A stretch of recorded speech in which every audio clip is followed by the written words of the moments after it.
c'est la parole de Dieu qui demeure. Toute chose a été faite par elle, et rien de ce qui a été fait n'a été fait sans elle. Bonjour, bonsoir, chers frères et sœurs de partout où vous nous suivez, selon l'heure à laquelle vous nous suivez. Et nous sommes très enchantés de vous avoir en ligne en ce moment précis et de suivre cette vidéo. C'est bel et bien votre tranche, notre tranche, le temps de l'Éternel, le moment agréable pour nous de partager la parole de Dieu. Avant que nous avancions, nous allons donc prier et pour entrer complètement dans la matière d'aujourd'hui. Yahweh, Dieu Tout-Puissant, nous te sommes infiniment reconnaissants. Béni soit ton nom, toi qui nous aimes au-delà de l'amour d'une mère pour son fils. Tu nous as sauvés et regarde que nous sommes en train de te suivre au travers de cette parole.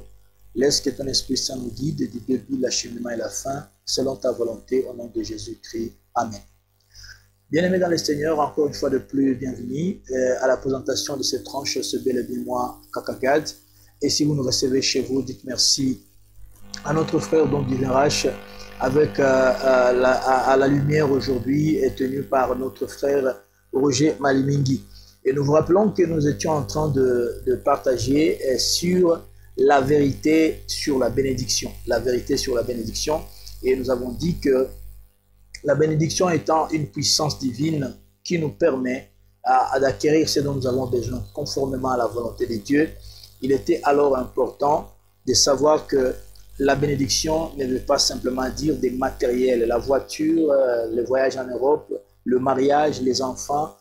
Par contre, toutes ces histoires-là sont le fruit, sont les résultats, les effets de cette puissance qui s'appelle la bénédiction qui vient de Dieu. Et nous avons dit, si vous avez déjà reçu Christ, sachez que vous êtes abondamment bénis et toute parole de bénédiction qui sera prononcée sur vous ne sera que pour ajouter ce qui existe déjà en vous. Amen. Alors nous avons montré la fois passée en disant qu'il était important de savoir qu'il y a des préalables, il y a des choses qui peuvent nous permettre de vivre pleinement et de vivre le fruit de cette bénédiction. Une manière de dire qu'il y a une période de temps, il y a des choses à faire quand on part de la bénédiction, c'est-à-dire de la réception de cette puissance jusqu'au fait de vivre ces fruits, de vivre son impact dans notre vie. Il y a des choses que nous devons connaître, nous devons considérer et employer efficacement. Et nous avons commencé avec le souffle de vie, parce que nous avons lu dans 2 Pierre chapitre 1, verset 5 jusqu'à 7, et nous avons dit que la première des choses dont nous avons besoin pour toucher, pour vivre cette bénédiction, c'est le souffle de vie. Et nous avons tiré ça dans Genèse chapitre 2, verset 7, là où on dit, après avoir créé l'homme à partir de la boue, Dieu a soufflé dans ses narines.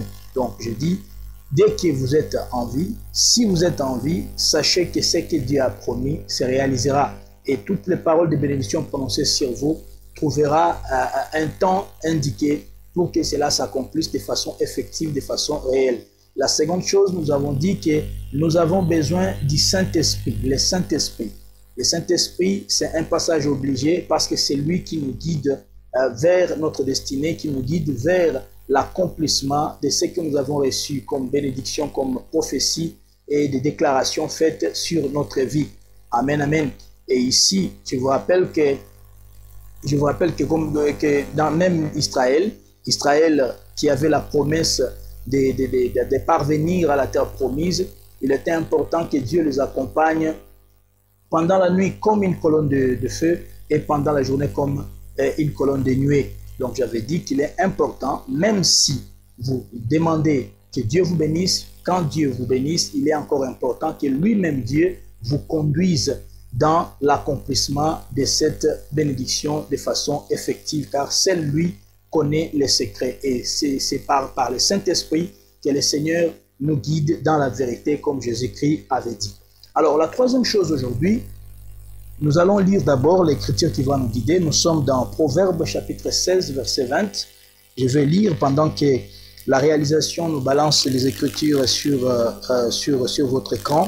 La Bible dit ceci, je lis au nom de Jésus-Christ, Proverbe 16, verset 20. Celui qui réfléchit sur les choses trouve le bonheur, Et celui qui se confie en l'Éternel est heureux. Amen. La Bible nous dit clairement que celui qui réfléchit sur les choses trouve le bonheur. Et celui qui se confie en l'Éternel est heureux. Alors la troisième chose dont nous avons besoin pour toucher, pour palper, pour vivre, pour voir l'effectivité de la bénédiction reçue, c'est l'intelligence. Ah oui, l'intelligence. Et ici, parce que dans ce passage, on dit celui qui réfléchit sur des choses. En parlant des réflexions, ici, on fait appel à l'intelligence. Et l'intelligence, si je peux définir ça de manière simple, c'est simplement un processus de pensée qui nous permet de nous adapter à des situations nouvelles, de les apprendre d'abord et puis de les comprendre. Amen. L'intelligence, c'est un processus de pensée qui nous permet de nous adapter à des situations nouvelles, qui nous permet aussi d'apprendre et de comprendre quelque chose.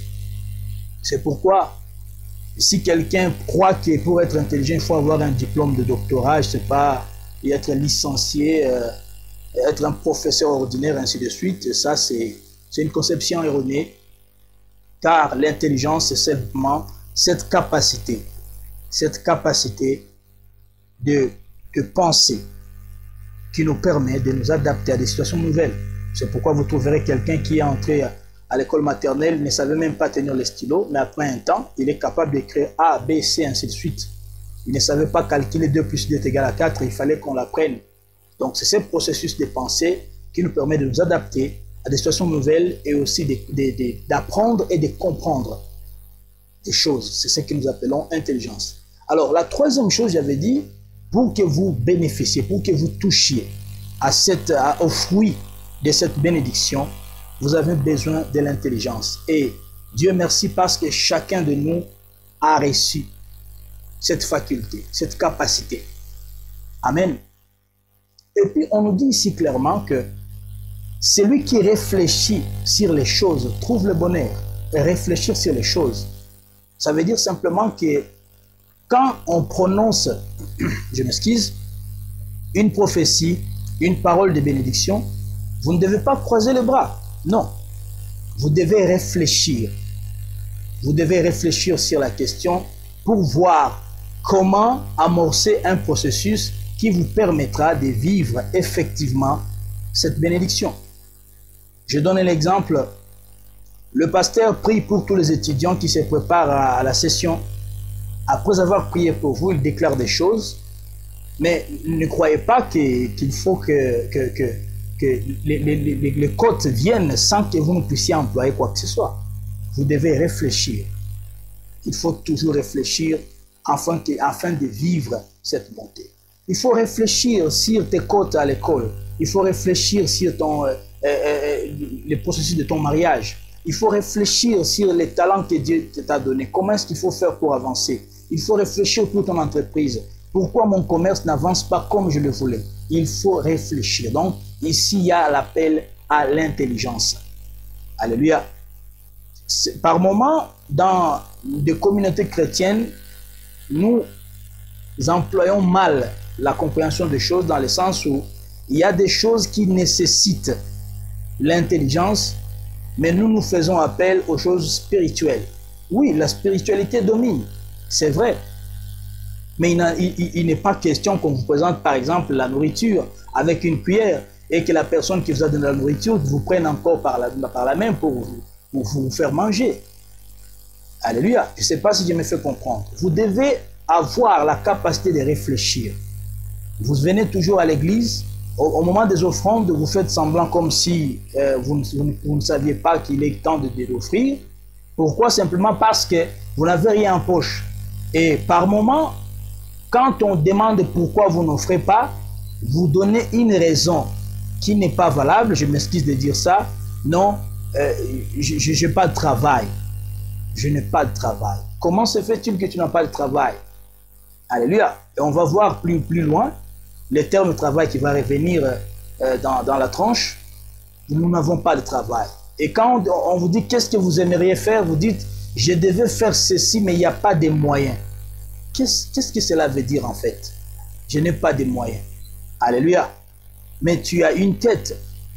Tu as une tête que tu peux utiliser pour réfléchir sur le fait que moi aussi, en tant qu'un enfant de Dieu, dans l'église de Dieu, je dois faire quelque chose pour offrir, pour contribuer. Alléluia. Vous êtes serviteur de Dieu, pasteur, évangéliste, enseignant de la parole, je ne sais pas, vous êtes intercesseur ou intercesseuse, mais vous vivez dans des conditions socio-économiques très déplorables. Dieu vous a béni parce que vous êtes en Christ, mais au-delà de la prière, il vous a aussi donné l'intelligence pour créer quelque chose, pour te créer de la valeur. Alors il est à vous de réfléchir, afin de trouver le bonheur, afin d'aller toucher l'effectivité de cette bénédiction. Alléluia. Nous avons besoin de l'intelligence. Et prenons le temps de réfléchir. La Bible dit que celui qui réfléchit sur les choses, toutes les choses, ta façon de t'habiller, ta façon de parler avec les gens, le fait que vous n'avez peut-être pas de bonnes relations avec beaucoup de gens, le fait que les gens parlent toujours mal de vous, il faut prendre le temps de réfléchir sur la question et d'essayer de tirer des conclusions qui seront satisfaisantes aussi bien pour vous que pour les autres.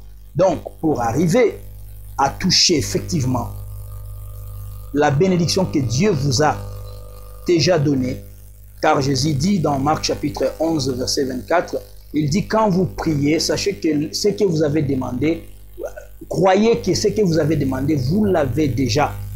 Et au moment indiqué, cette chose s'accomplira. Alléluia. Alors, après avoir cru que j'ai reçu ce que je demandais, il y a un processus parmi lesquels il y a l'intelligence, le fait de réfléchir sur cette question. Alléluia.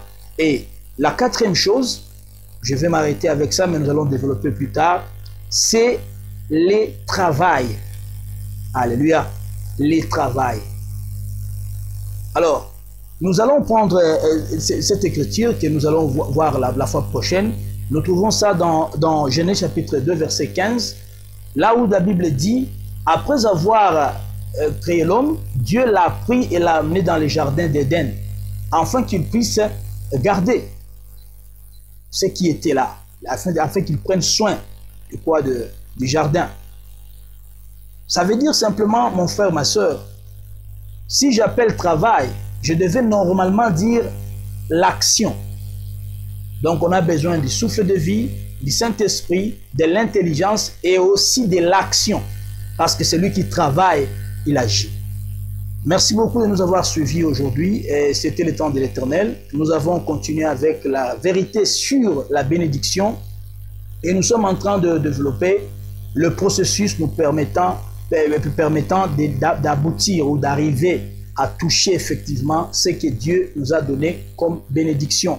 Nous avons lu dans Proverbes chapitre 16, verset 20, et nous avons ajouté deux éléments qui nous permettront de partir du moment de la bénédiction jusqu'au jour de toucher les fruits de cette bénédiction. Nous avons cité l'intelligence et le travail ou l'action. Et nous allons développer, continuer à étendre cette matière la fois prochaine, ici même, dans cette tranche, le temps de l'Éternel. Nous continuons à demander à toutes les femmes qui sont tombées enceintes de ne pas avorter, et nous vous prions de continuer à prier pour nos frères et sœurs qui sont en train de souffrir plus que nous, et aussi nous sollicitons toujours votre soutien pour partager, pour aimer et pour soutenir cette œuvre au travers vos moyens, afin que les conditions s'améliorent davantage. Et nous disons que Dieu vous bénisse abondamment. Nous vous fixons rendez-vous très prochainement. À la présentation, c'était moi, Kakagad. Si vous nous avez reçu chez vous, dites merci à Don Divin Rach qui assure la réalisation et Roger Malimingi pour la lumière. À nous revoir très bientôt. Ciao.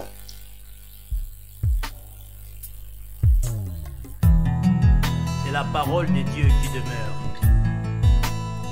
Toute chose a été faite par elle. Et rien de ce qui a été fait n'a été fait